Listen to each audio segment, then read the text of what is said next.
had a few emails, people asking could I take apart the Unbalanced nozzle assembly. So here it goes. Like on the other one, I said be sure and wear your safety glasses, because when you release the snap ring here, everything's under spring tension and it could fly out. So better safe than sorry on that.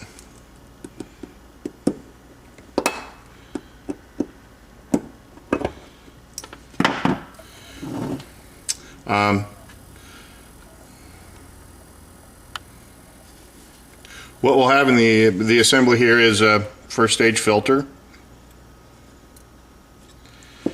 and have the crown here, but you'll notice the crown looks a whole lot different than the one on the Royal Aquamaster, because it's unbalanced. It has no balance chamber. The high pressure seat just goes right up through the center of it. Then next you'll have the mainspring,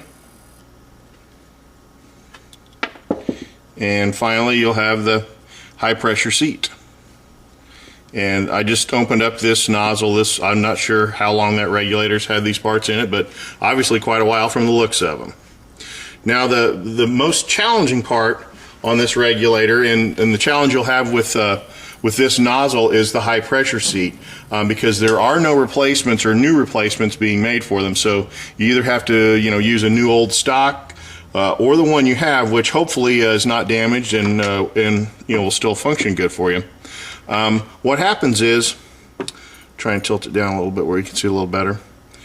The volcano orifice builds up a groove around the high pressure seat and the nylon there, and that's how it's supposed to be. It's been sitting in there that way for a long time.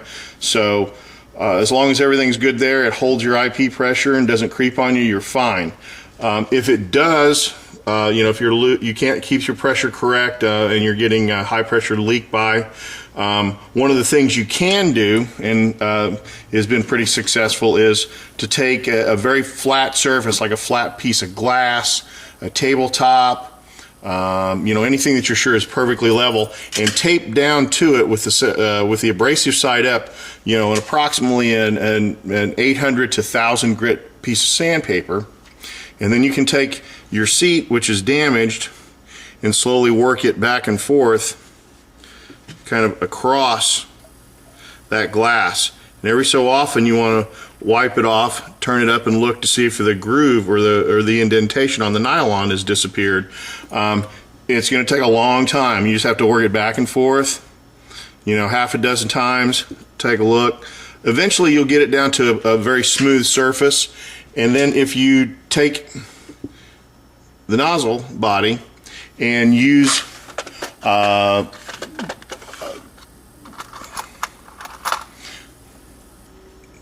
what I kind of illustrated before, a polishing wheel with a 3M cloth, and just really give that a good cleaning in there, buff it out a little bit. Take some time with that. You don't have to run it at high speed, like I said before.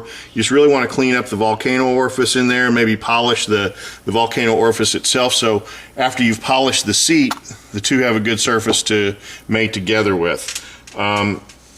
After you get it all your parts cleaned up, they should kind of look like that when the item is ready to assemble. After all that time, take the time to clean it up. Use a new high pressure filter if you need to. Definitely use a new spring and a new C-clip, because those are really not reusable. And the tool that really makes it easy to put the whole nozzle assembly together, Tom Adair makes these, and they're on the site. And it's a fantastic nozzle assembly tool. It's a copy of the US Diver's original, but his is actually an improvement and works a whole lot better. So, hope that gives you an idea of what's inside the Unbalanced first stage.